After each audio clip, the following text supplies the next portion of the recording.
Customer success has grown up. In 2025, it's no longer a feel-good layer that smooths over onboarding and handles the occasional check-in. As we've discussed many times, it's now a strategic function charged with driving retention, expansion, and measurable revenue growth. It's one of the reasons why CS is increasingly being represented in the C-suite. But in our latest State of Customer Success report, we encountered a problem. The role has matured, but the systems around it haven't. According to our research, nearly 70% of CS teams operate without a formal enablement function, and just under half have no dedicated CS operations support.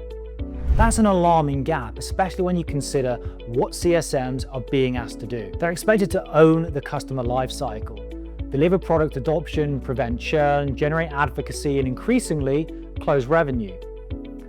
In fact, data from the same report shows us that just under half of CS teams now own all expansion revenue. That's renewals, upsells, and cross-sells. Yet most are still relying on self-led onboarding, scattered documentation, or informal peer learning to get there. The ambition is high, but the scaffolding is missing. And it's not just a training issue. Without formal enablement, many CSMs lack standardized frameworks for driving adoption or demonstrating value.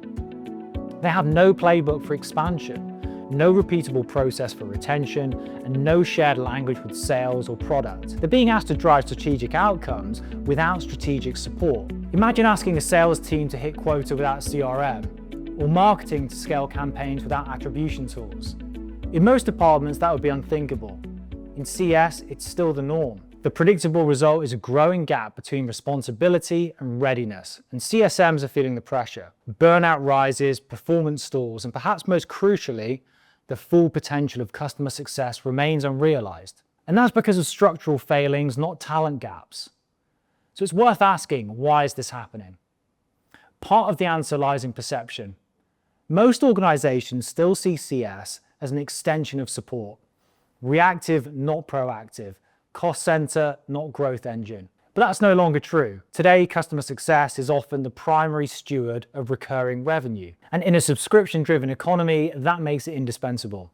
So what's the path forward? For CS to deliver on its expanded mandate, it needs more than just intention. It needs infrastructure. That means investing in CS enablement, training, coaching, and content. It means building operational roles to manage data, tech, and workflows. It means rewarding strategic outcomes. It means recognizing that strategic outcomes require strategic design. Because without a structure, strategy doesn't scale. The good news? Some teams are already making the shift. They're embedding revenue frameworks, standardizing onboarding, equipping CSMs with the same rigor we expect from sales or product teams. They're not just hoping customer success will rise to the challenge. They're building the runway for it to take off.